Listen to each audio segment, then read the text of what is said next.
Welcome to the Jew York Times. On today's episode, a banger of an episode. We got Debbie Lechtman, Roots Medal, my arch rival, my nemesis, my the Stark family to my Targaryens.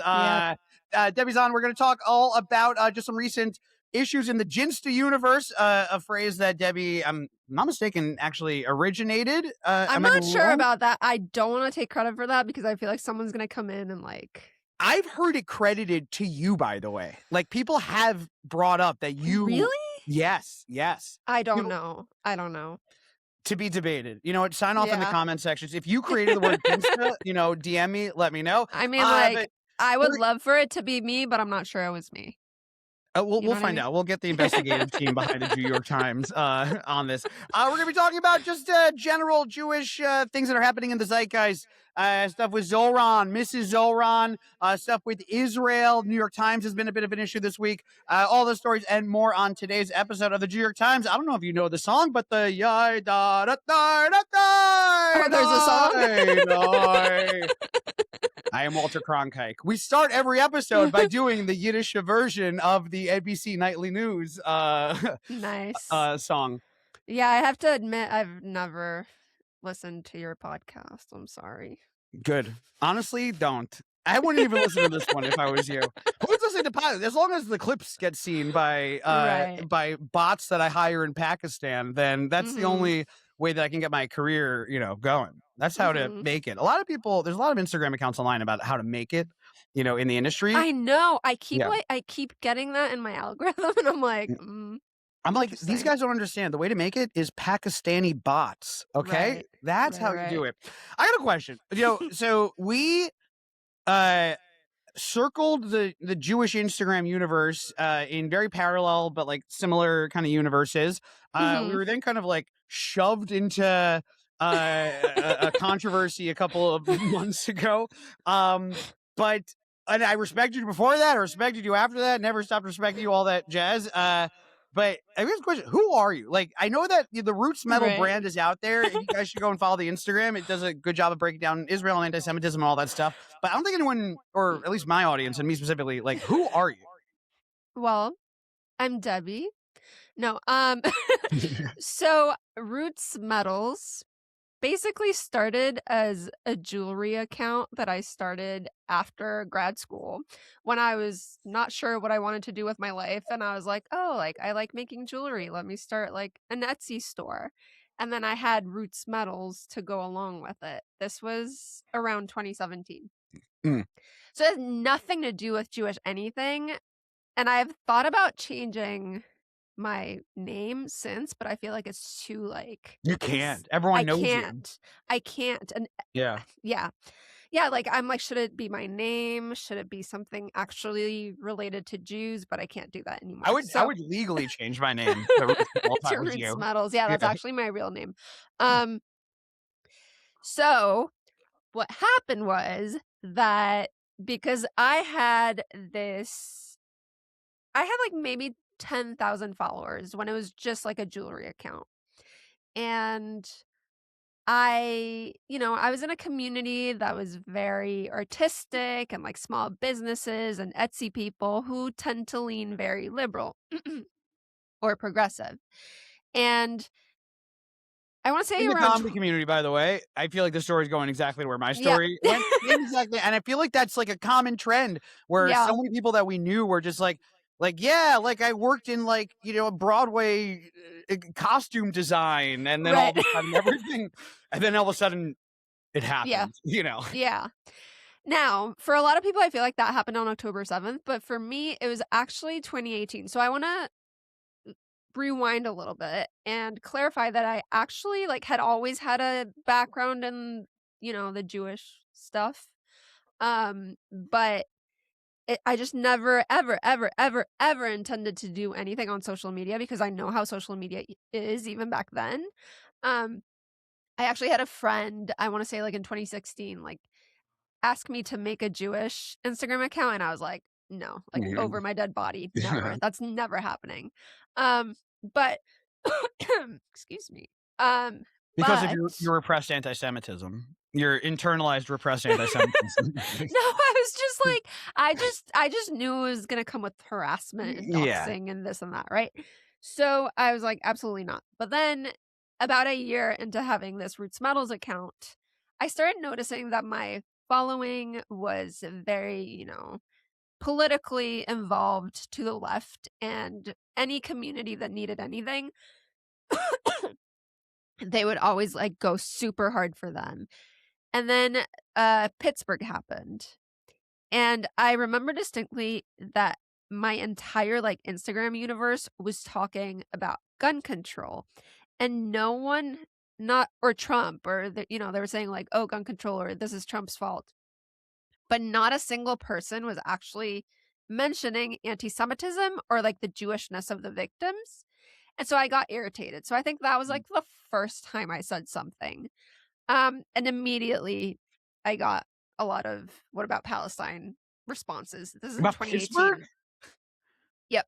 That's wild. That's crazy Yeah. because those also the kind of stuff that like the weird conspiracy theory-esque, like linking everything to Jewish domination in Israel Yeah. is like why the shooting happened. Because he like found highest donations and followed highest donations back to Yeah. one of the synagogues in Pittsburgh. And yeah, okay, that's crazy. Yeah. No, it was insane. But so then after that, I sort of like went back to my jewelry thing.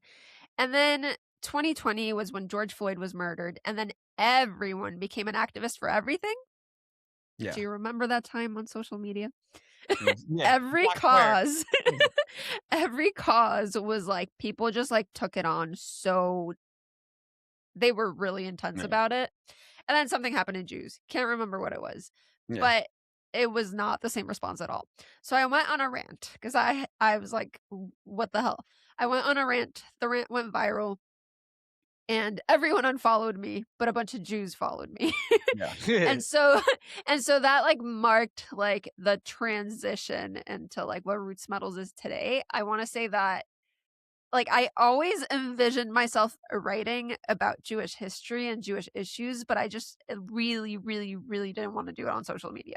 What was your background that like led to that? Like I know that you like Yeah. got like you're like officially like PhD'd and stuff like am I wrong? No, I You're don't not- have a PhD. I would like to clarify that. You're a No, I don't professor have at Harvard, if I'm not mistaken. Yeah, I actually am Yeah. the queen of the world. No, Mhm. so I've always been a nerd about this stuff, always since I was a kid. It's actually kind of funny, like looking back on the things that I did. But my first job was at the Jewish Museum in Costa Rica, and it was like, and There's it a was Jewish like, museum in Costa Rica. yeah, What a niche! What's Yeah. that hallway like?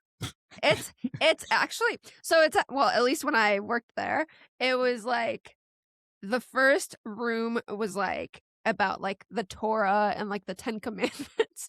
And then The this second like room was the gift shop, and then the third room was rented no, out by no, the literally Armenians of Costa okay, Rica. literally the second room was about the Holocaust, and I was always like, Yeah. wait, why are we jumping from like literally Moses to the Holocaust? Like what the hell is going on? So and then like the third room was about like the Jewish community in Costa Rica. But that was like actually the first time I started thinking about like, wait, if we're like telling this whole thing wrong, like why are we jumping from Moses To the to Holocaust. Auschwitz? Yeah, Like yeah. what the fuck happened in the middle? Sorry, I don't know if I'm allowed to say I that. I feel like the phrase "from Moses to Auschwitz" is like what so many Shavuot night seminars are. Yeah. Rabbi Abigail Goldberg in talking about From the Desert to Maidanic, a story about No, literally. Literally. So it was just me and one guy running the whole thing. And the other guy was not Jewish, so he didn't know anything. He was just like, he didn't know anything. That's So so I funny. took it upon myself to like basically like curate the whole thing. But I would give tours. It's a private museum because of course. So like you have to get permission to go in and stuff. So it was like prearranged tours. And it was like usually like groups of evangelicals who then like would, after the whole Moses to Auschwitz to like the Jewish community in Costa Rica, they'd be like, okay, so what do you think about Jesus? And then we were So like, incredible. So then after that, I studied college in I studied college. I studied journalism in college and minored in world religions. And then for grad school, I did an MFA in creative writing, but like my whole dissertation was about a specific period in Jewish history. So that is my academic background. I don't have a PhD and I'm not actually a historian. I Um, consider you a historian and PhD. Listen, in the era nowadays, it doesn't make a difference if you have the backing, if you have the knowledge. You can just say you're a thing, and then all of a sudden you're a thing. I no, also think that honestly. there's a very interesting element where like I didn't want to be in this world at all either. Like I was doing Yeah. comedy and I was doing journalism and all that stuff, and I was video producing. So it is interesting the amount of people who like I speak to now, like that were in one career and then just completely got pushed into a whole other career Yeah. that they're part of. And then, we kind of met. I guess like the first thing I do want to talk about is the Miss Rachel thing. You had written, so this is where we met because I Mhm. posted about how I didn't think that attacking Miss Rachel was, she's just not the enemy. She's flawed. I'll give you that. This Mhm. woman is flawed. And I think that she is someone who should not have got involved in the conversation about Israel and Gaza No. that did, and then was immediately attacked, pushed into it harder. I think that Mhm. that's an element to this. And now posts a lot from a lot about the other side, has posted occasionally about the Israeli kids when Mhm. it's been she should have done it more, but she's done it. And I Yeah. think that she's posted it when uh in times that it made sense. Uh Mhm. but also didn't post it enough as she should. And then also occasionally has like been involved with people in the anti-Israel space that are for sure problematic. Like when she had Yeah. Motaz on, which is something that she like deleted the interview and apologized for. When she went on Mehdi Hassan, I don't really see her go on any like Jewishy Yeah. podcasts, which I think is like an issue where like I have an issue with Zohran where I think that Zohran doesn't make a big enough effort. He talks to only certain kinds of Jews and doesn't make Yeah. an effort to relate to 80% of Jews in a way that he should be making that effort. I think that that's Right. kind of what I feel about like with Miss Rachel. Um, but I mean, generally, like, what is your thought on the whole Miss Rachel S thing? so okay. So I will agree with you that there's, a lot about what has been said about Miss Rachel that has been entirely counterproductive, and I think that's a general issue with Jinsta. Um, I think Copyrighted by Debbie that Lechtman, the original creator. Yeah. I think that, calling her a terrorist or saying that she's funded by Qatar without any evidence, like, I don't think that's helpful. I don't think that at all. I mean, I could be surprised, but I don't really think that.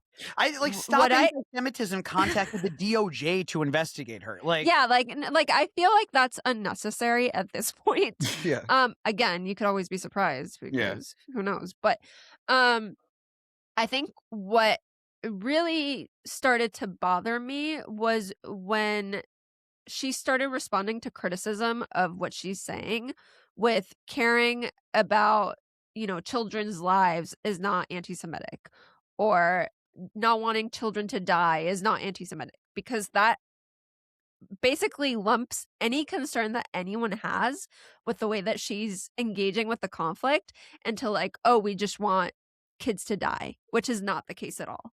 Um, and then I think when it like really got to me is there's this viral reel from like some guy who has their kid watching Miss Rachel, and he's like, I'm showing my kid Miss Rachel so my kid doesn't grow up to support genocide. And Miss Rachel, I think, like, reposted it. And as a new mother, like, I was like, okay, the way that Miss Rachel is communicating about the conflict is not just to like her adult audience on Instagram. It's how parents are going to talk to their kids about the conflict, and what does that say for my son in the future and his interactions with other children. Does that I That guess my question Yeah, with that is that, like, so that's the whole question of, like, who is her content targeted at? Which is right. I think that is a valid question Yeah. where once again, I fall under the boat of where I think she's, like, as a human, totally fine, whatever, but like her comment sections are psychotic. Like No, psychotic, there's a reason insane. why she turns off the comment sections when she posts Yeah. Jewish stuff. Like it's just it is what it is. Like it is an actual thing. The idea though, I guess like the idea that if it's not organic to when she does like child stuff, like when she's going on Mhm. YouTube, if it never comes up, it doesn't seem like it really comes up. And it seems that the rare times it comes up, it's like, here's a Muslim word for, Right, right. for peace or not Muslim word, Jesus Christ. You know what I mean? Uh, and then like when she had like an Israeli kid that was on recently, and they Yeah. did like they sat there and Right. they're like tapuach means apple. I don't know. I've never watched any Yeah. of this stuff. I avoid it just Yeah. because it's irritating to begin with, but Same. I don't have kids. I don't know why I know about this fucking woman. But so, like, in my mind, I was like, as long as it doesn't like make it into the content yeah. directly, I don't have an issue. But She the has a lot of influence over parents, though, and yeah, that is kind of a world I've been thrust in as a mother that I just did not know existed. yeah, I did not know that to, like, so many parents, this woman is Saint Rachel.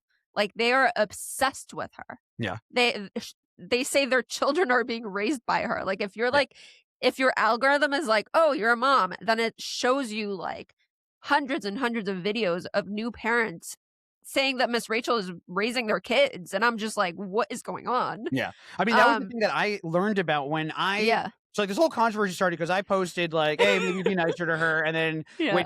which is summarizing a very long post or whatever. Right, And then right. in the comment section, a lot of moms like were not happy with what I said, and then I said something about like how like what I actually said was parents are just okay. The question was, is someone without a kid able to talk about Miss Rachel in any specific way? I don't have a kid. Am I given the Right. authority to talk about Miss Rachel? So what I said was that parents don't have authority over me to talk about Miss Rachel because it affects me at this point because like she's so in this I guess I Right. talked about. The phrase I used was like the authority stops at diapers. Some moms on the thing were like, "Are you saying moms or can do more than change diapers," which is like not something that I was saying at all. I said that parents, which is Look. also offensive, just not just to women. I want to make sure that the men out there know that I was belittling them also. Um, but that was like the kind of like the confusion Right. here, which is like a stupid thing, whatever. But I didn't realize through this how personal the parents took the relationship with Miss Rachel also, Yeah. in that you saw. I mean, you live this, but like you're talking about the pro Miss Rachel side. I didn't know how personal, and some of the messages I was getting from people were like, "Listen, like I'm in mom groups where like her videos come up all the time, and that's like Yeah, influence it's how incessant. yeah She is so influential. Like, before I had a everywhere." kid, I'm telling you, before I had a kid, I was like, "Why is everyone talking about her? Like, who cares? Like, who is this person? She doesn't matter to me." But it's kind of like the same thing as we were talking about earlier, how you feel like you're in you were in comedy and I was Yeah, in Etsy jewelry. yeah, And it feels like it starts like I don't know, the conversation about Israel and, like, Jews and stuff just starts seeping everywhere, into everything. and why is it seeping into parent groups because of this woman? That is, I think, like, why moms feel so triggered by it, I think which it's is a big why thing I where feel triggered by it. it's interesting because like she became such a conversation that it like bubbled outside of like parent universe. And Yeah. that's where the conversation became, where it's like if a parent thing, if like a child thing seeps into non-child universe, who Right. is given the keys to talk about the conversation Right. when you have two groups of people who the child community and the we don't have children community, they hate each other. And I want kids, like hopefully in my future I have kids or whatever. But these are two groups of people that do not get along at all. And it was interesting watching like that play out in this, where like the parents are Yeah. like, like how dare you talk about this? Like you don't have an authority in this. And then the non-parents are like, how dare you tell the non-parents that they can't talk about this thing that's like trying to like make its way into. And then the entire time also, I'm like, why I don't have kids? Why do I know Miss Rachel's song? I've watched probably like 40 minutes of Miss Rachel in my Oh lifetime my because of god. this, which is psychotic on its own, which is insane. I think that the real question with her that I have is like her instant like the YouTube is for the kids. The Mhm. Instagram, she doesn't have a separate Instagram. It's not like this is like a No. private Instagram. And I do No. think as someone that I I like her as a person, like I really think that she's someone that cares about kids first and then just didn't approach Israel correctly. I think she's a No. little bit of a narcissist, but that's my opinion. Hey, listen. We're all, we're all God's children at the end of the day. I Yeah, guess. but we're all narcissists. But the answer is yes, 100%. Like I think that this is like she saw clicks, so clicks and likes, that is a hell of a drug. I mean, we're watching on our side right now, Mhm. Hasbara influencers who, and really trying to figure out how to navigate post October 7th when that spigot of likes and follows, is not Yeah. there anymore. And I do think that she has moved on from just talking about Israel in I hope to way that God. I mean, thank God. Oh, yeah, exactly. I think part of it is because like it isn't one, things have kind of like reached like a plateau, but also like, Yeah. it doesn't bring them the views as much as it did before. Not that that was why she was doing it, because I do think she cares, whatever. But it does play into it like a little bit. I saw that. I saw that the eyebrow go up a little bit. I don't know about that. Yeah. I I would mean, like. Yeah. Yeah. I think she thinks she cares.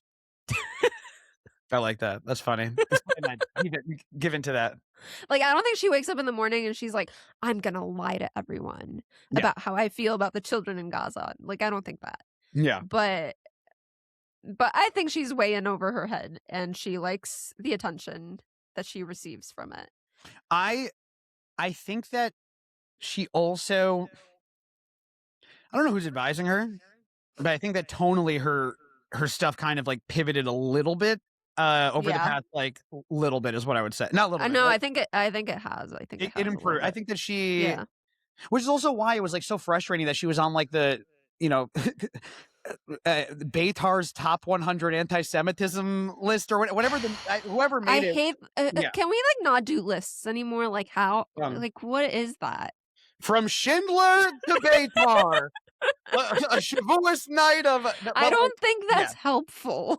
But she made it onto that list, and it was like I remember when she was on this, I was like, "This is great!" Like, there's a huge difference between her and Tucker Carlson. Like, she's going out there when she screws up. At least she apologizes most of the time, and that was like the least I can kind of like want from someone like that. Where Yeah. I think the most that I would want from her is going forward to have a normal relationship with Palestinian kids and Israeli kids in her videos where it's not forced either way. And I just like I would like Right. for her to just, I think that she's improved her messaging online. I think that if she continues this, I would be, Yeah. and that's And what I would say. I would like for her to actually listen to criticism from the Jewish community and not take it as like, "Oh, we are just criticizing her because we want children to die." Yeah. I agree. I think that she probably was getting people in her ear at some point that were saying that. Like, Yeah. I really think that she was getting not good information, and then she was getting better information at some point. That is my honest to God Hopefully. kind of like. Who knows? Okay, next up, I want to talk about the New York Times, which, by the way, the New York Times started a couple of years ago after I started the New York Times as a way to, Oh, yeah. copy the format and apply it to New York local politics stuff. Oh my god. So there's two kind of articles that I want to talk about with the New York Times with an overarching storyline here, and that is they put out two articles this week. One that was about it was an op-ed that was by an investigator who apparently, and I don't know if this is true, like couldn't get it as a regular investigation, so they moved it to op-ed about sexual violence that was happening in Israeli prisons, which does happen. Of course it But does. the reporting and the stuff he was saying was not accurate. The biggest of which was about how Israel was training dogs to rape their prisoners. That's story number one. Story number two was the one that they put out over today and yesterday, depending on when you're listening to this, or 3 days ago. But they put out another article about how Israel was using Eurovision as soft power to gain better standing in the world, unlike every other country which does that, as a way to keep the idea that Sweden is sending over, I described it as sending over 5 twinks to the UN to handle their diplomatic stuff is insane. Like everyone uses it for soft power, but Um, the overarching question I had here was about like weird like bias that New York Times has had over the past like couple of weeks. Let's talk about the prison thing first because I was just Mhm. reading on your Instagram. You did a little bit of a deep dive on that. What? Walk me. Unfortunately. Yeah, oh my god. The amount of times I've had to type in prison rape into my Google this No. past year has not been good. Can No, you walk? I've, like, literally tried to, like, actually legitimately find out if it's possible for dogs to penetrate humans, and I'm like, "Why am I Googling this?" And No, it's not. so let's talk about that. Walk me through what this article or what the op-ed was about. Right. And yeah, yeah, So this, reporter, Nicholas Kristof, yeah, Chris. um, essentially did an op-ed that was kind of presented. I think this is one of the big problems too. It was kind of presented as though it were like an investigation, but it Mhm. wasn't. It was in the op-ed section, and it was an op-ed about the what he calls like the rampant systemic sexual violence against Palestinians occurring in Israeli prisons and in the West Bank. Um, the whole premise of the article really is that this sexual abuse that is happening, according to the article, is either explicitly or implicitly approved by the Israeli authorities.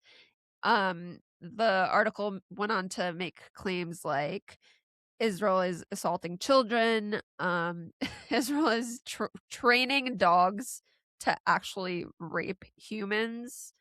Um, What do they base that? But like, okay, we'll talk about the legitimate. I think that there's a legitimate question to be had here about like rape on prisoners and stuff, of like course, human yeah. on human, H to H rape. But just on the dog thing and stuff, like, did they back that up with anything? Like, how did they even get to a point where they were typing that? That's the thing. They backed it with Euromed Monitor, a Euromed Human Rights Monitor, which is essentially the NGO arm of Hamas. Its leaders have been wanted for being Hamas terrorists for over a decade. Like this is a thing. And so my thing is, I told you I went to school for journalism. I know for a fact that if I am including this as a source, I have to disclose that these people are very, very intimately tied with Hamas, which obviously has a vested interest in making Israel look bad. Um, so as Euromed Monitor, Does Hamas not like Israel? Is that what you're implying? I don't think so. Huh. No. Huh. Scoop So on the New York Times. Yeah. so by the way, Euromed Monitor is also behind allegations like Israel is taking out the organs of dead Palestinians to give them to living Israelis. So like they're going through graves in Gaza to like take out these organs and then give Israelis And transplants. the thing is, that's Um crazy because everyone knows that that's not Israelis. That's Hasidic Jewish men in Lakewood, New Jersey. right, Okay, right. we all know Um that they're the ones that handle the organ transport system. Get your shit together, Med Europe. and the other crazy Euromed Monitor allegation is that Israel created some sort of weapon that vaporizes Palestinians on the spot. Um, Okay, but America does have a discombobulator, according to Donald Trump. So okay. Can I ask a um, question on okay, question we don't does Israel have a vaporizer? I've also looked into that. It's the closest to that would be a nuke. So Okay, maybe is yes. maybe Israel has nuked Gaza and we just don't know. Yeah. But We um, could vaporize it. You know what's funny? Someone tell Jubalong to put that on a bulletin board. You know, they do such a um good job.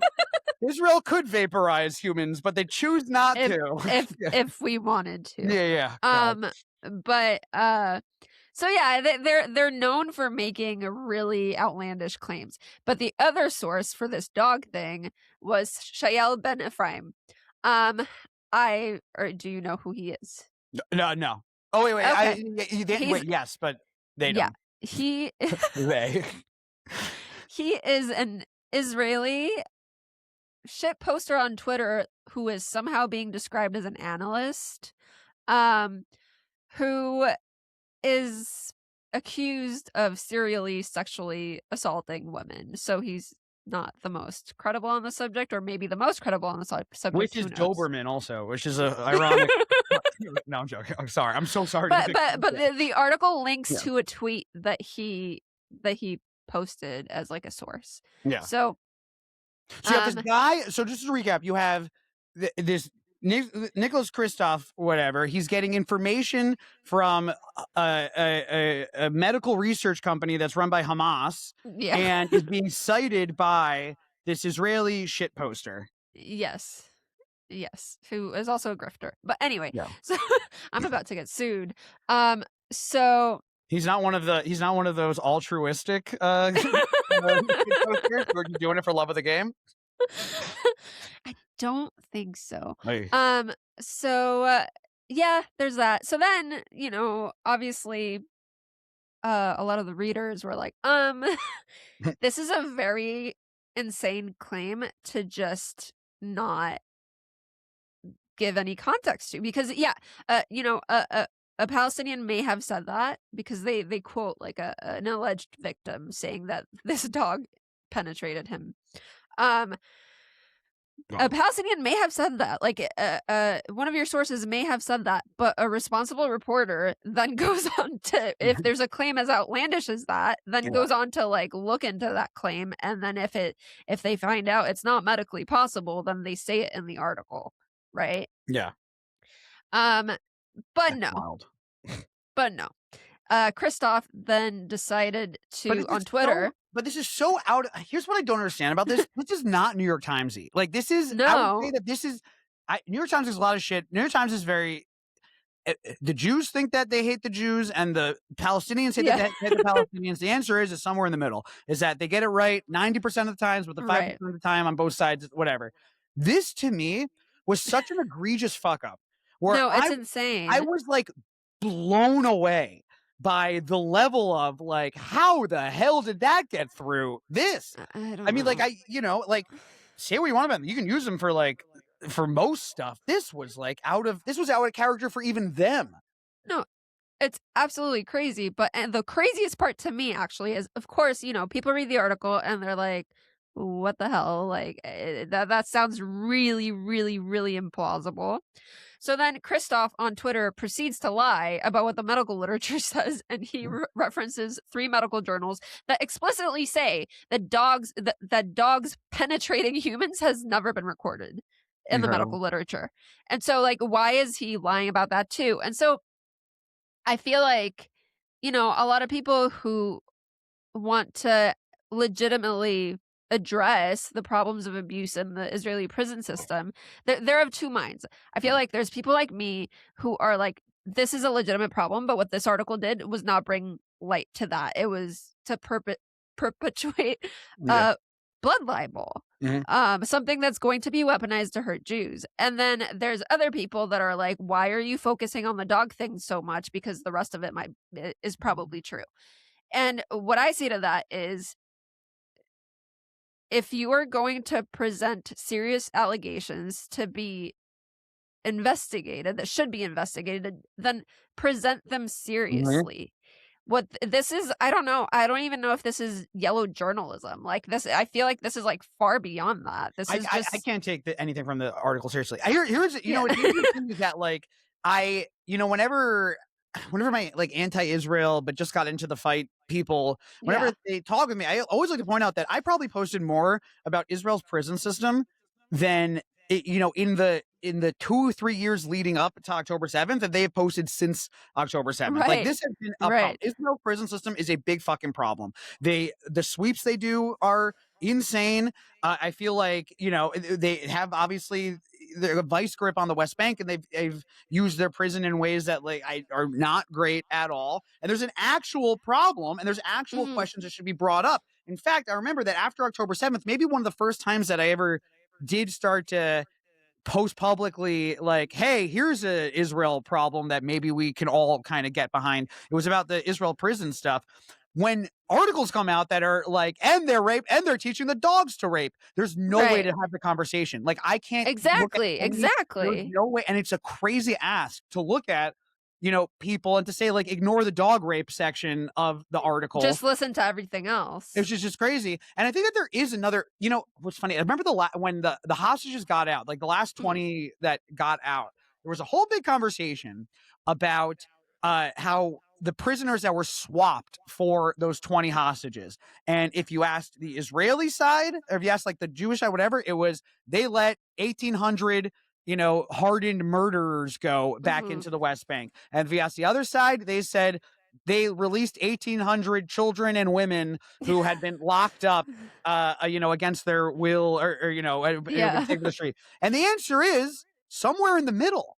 Right. And right. we can never get to have those conversations, because anytime this shit happens, we spend half the time just being like, yeah, dogs can't rape prisoners. Exactly. So we can't get to question number 2 because question number 1 is psychotic. And exactly. I mean, so there's so many people that I respect that basically have brought up this point. That's like, there are things to investigate here.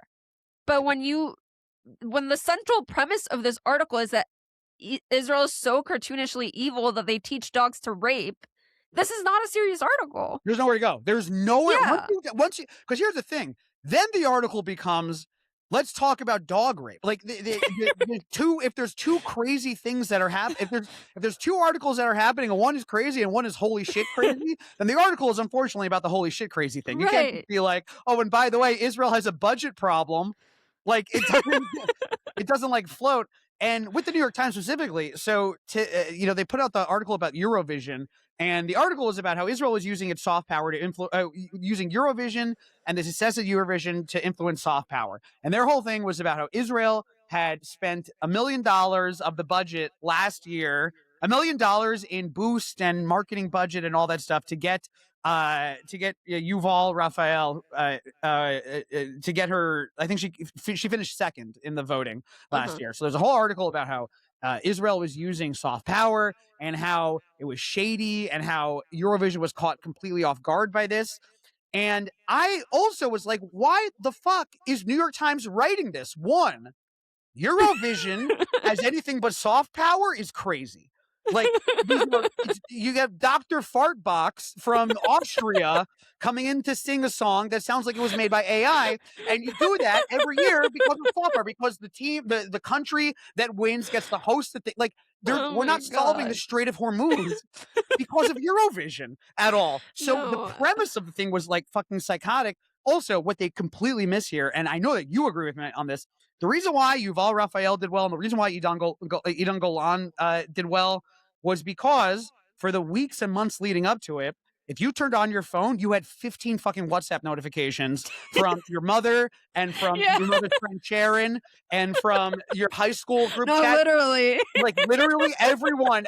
Bibi could have told people to vote for the Swedish person, and Eitan Golan would have still come in. There was a big movement in the Jewish community that was deleted from the article in a way that I also was like, New York Times, like this is crazy for you. And it was like these 2 things back to back, like felt crazy. Also, like, no one cares about Eurovision except Israelis. No, literally no, like at all. It's the most like quirky, stupid, unserious thing at all. And Israelis, they suck it up. They love it out there. Yeah. The biggest people, some of the biggest performers in Israel are some of the former ones. I forget the trans person's name, but like, if Israel is using its soft power on Eurovision, like they're only influencing themselves because like no one else gives a shit.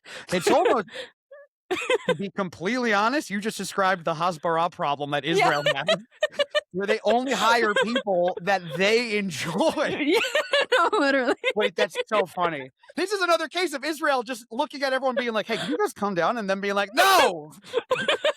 What are you talking about? This isn't working. That's so freaking funny. Yeah, Israel doesn't. If you're the winner of Eurovision, it doesn't change anything at all. And I don't know. It seemed very out of character. Like, it was like, no one just sits there and is like, oh, remember who won Eurovision in 1987? Like, no one cares. Can you name how many Eurovision winners? Can you name? I mean, I feel like just the Israeli ones. I can't even do that. I know that. Who's the trans person that won? That was great. Uh, Like Dana International. that's what it was. Donna International. Mhm. I I mean, did ABBA win? Yeah, I believe that they So did. ABBA won. I met the But, like, that's ABBA, that's why you would know that. You don't know that because of fucking Eurovision. yeah, I know. That's the thing. I can't. Is there anyone that's like modern and big that like won? Did Kylie Minogue do Australia? I have no idea. You know who I No one met? cares. No one gives a shit. No one gives a New York Times and the I'll say the twinks that wrote the article are Like, the only were ones they, that like, care. starved for news in the world today? Like, what Yeah. is going on? You know who I met once? The guy that sang that song from Eurovision, the push the button, push the button. You know that one? Yeah. The world. We're gonna push the button. I met that guy once. He was cool. Beautiful lyrics. Who's your favorite Eurovision person of all time? I mean, Ofahaza probably, Mm. just because, but not because of fucking Eurovision, D- just Did you hear this? Did you hear the song this year? What's it called? Juliet or what's the Michelle? Michelle? Yeah, Michelle. Juliet. Michelle. That's what. Did you like the song? I actually haven't listened to it. I listened to it.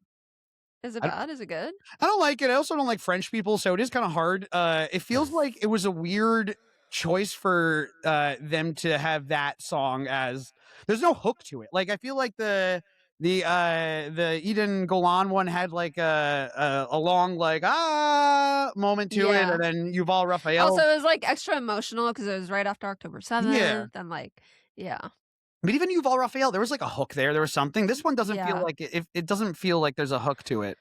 I just think Eurovision was, like, a lot more fun when people sang in their languages. Like, Yes. now it's too, like, English. Good. As it should be. I'm all for the white domination of it. Okay, so last thing I wanted to kind of just bring up is that we had started this. The reason you're on this podcast is because a Yeah. couple days ago you posted something that I agreed with about the Israeli model that had approached Rama Duwaji Mamdani. Do they hyphen? Is it Rama Duwaji Mamdani or is it just Rama I've Duwaji? never seen Mamdani at the end of her name. Huh, that's So interesting. maybe she's a feminist who doesn't take her husband's name. Progressive. That Like me. progressive. You didn't take it? So you and No, Rama but didn't mostly because it would sound stupid. But like okay, with my well, name. Rama Duwaji Mamdani doesn't exactly sound kind of flows off it. You know, a lot of people consider Roots Metal to be the Rama Duwaji of the Jewish community. And no, I'm joking. Anyways, so a couple days ago, there was the story about the Israeli model that had run into Rama Duwaji in a Brooklyn coffee shop and then approached her. Do you think that we should be approaching Rama Duwaji in public like this? No, probably not. Hmm. I don't know. I would feel very uncomfortable if someone approached me. I mean, like, she was probably like, "Oh, someone's approaching me, whatever, they're talking to me, that's nice." And then the moment, like, she has her camera out because she's taking pictures, and then she tells her she's Israeli, and that just seems like a very obvious gotcha moment. Yeah. And if someone did that to me the opposite way around, not that I would have any problem with like a Palestinian coming up to me and talking, but if they came up to me talking with a camera in my face, I would feel like they're just trying to get like a viral moment for the internet. And is that really like what our activism is? I mean, we are annoyed at the Palestinian News Network guy for doing that exact same stuff. Exactly. Granted, he's a little bit more hard to paint to this, but Oh, well, like it's still crazy. If someone was to come up to me, especially her, Yeah. I guarantee you she's gotten death threats. I guarantee you that it is Yeah. not a fun life that she's living right now. And she said Jonathan some terrible Greenblatt stuff. did say that to me one time. What? Jonathan Greenblatt did say that to me one time. He goes, "Debbie, you wouldn't believe the threats that I get." And I'm like, Oh God, "You have security, I don't." God. We can have a whole episode on that man. But like, you know, she's probably she said some awful stuff. Like all that stuff. But approaching her like this Yeah. doesn't work. And I think that there is a conversation right now that is happening a little bit in the Jewish community, especially since the Mamdani election, where it's reevaluating how we go about talking about Jewish stuff and how we go about talking about Mhm. anti-Semitism and how we go about internet content. Specifically, there was obviously this brand, and we'll never mention names on here or anything, but there was a lot of people that made a lot of like clicks and money and stuff by doing things like going to Washington Square Park and then like approaching NYU students and putting out microphones in their faces and being like, like, what do you know about Hamas? Or like approaching Yeah. people wearing stuff.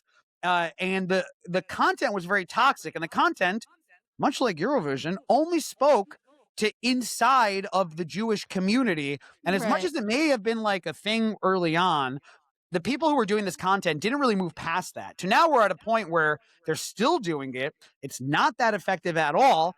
And it makes us look terrible, like absolutely terrible. Do you see a future here? Do you think that this is like a thing where like a year or two from now, people are still doing these fakakta, in your face things? So here's my thing. I invented Jinsta, obviously. So I've been around since before October 7th. Before October 7th, there was no such thing as a Jinsta influencer. The people that were sort of like in this online community, they were like making educational posts. They were responding to anti-Semitism often, but there was no like, oh, this is a career move, Mhm. because such thing didn't exist. And then after October 7th, when all these Jewish organizations kind of realized they had dropped the ball on social media, they just started hiring people based on number of followers. And I think a lot of people that came into this after October 7th came to it. I don't doubt that a lot of people had good intentions. And I don't doubt, maybe most people had good intentions. I don't doubt that they cared, but they came into an environment that was now a prospective career that didn't exist before. Before, you were just doing it because you cared. And by the way, I'm not saying we shouldn't have received opportunities. I feel like we should have. I feel like what we do is work. So, but there was just not this environment that existed. So Yeah. people came after and saw that there was opportunity here. But because they came at it at a time when there was like obviously like an increase in opportunity and also sort of like the rawness of post October 7th, there was a lot there. And then, the hostages are home. The war in Gaza has wound down. This just doesn't Yeah. exist anymore. But they've made a career out of this. So they're like, what do I do now? Yeah. And so it feels to me that they're like jumping from tragedy to tragedy to like sort of like almost exploit the tragedy to try to make money off of it. And Yeah. I find it really disturbing. Like, I find it really disturbing when I see people make clickbaity YouTube videos about Iran and with, like clickbaity titles, or like when they're like the cover image of the YouTube videos, like the person going like, Iran did what? And Yeah. I'm like, why? What's with the sensationalism? Like, people are dying. Yeah. I It think that really bothers me. no, I think it's like a big problem where they can't move past this. And then they've also like, I think that like if you are in this universe, like we said, like it's hard to give up like money, clicks, likes, and all that stuff.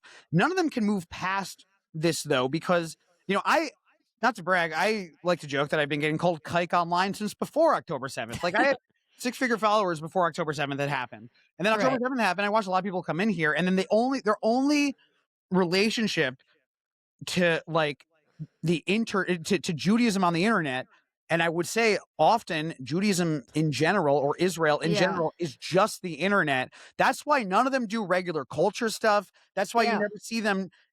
My family lives in Israel. Like I have to go to Israel to visit my family. I also go there because I love going there. Like my friends are Right. there. Like I have a connection with the land. The right to self determine is no. I'm joking. That but like there's a natural connection there that like even if my accounts were to get deleted tomorrow, like I still would be going there like Right. frequently.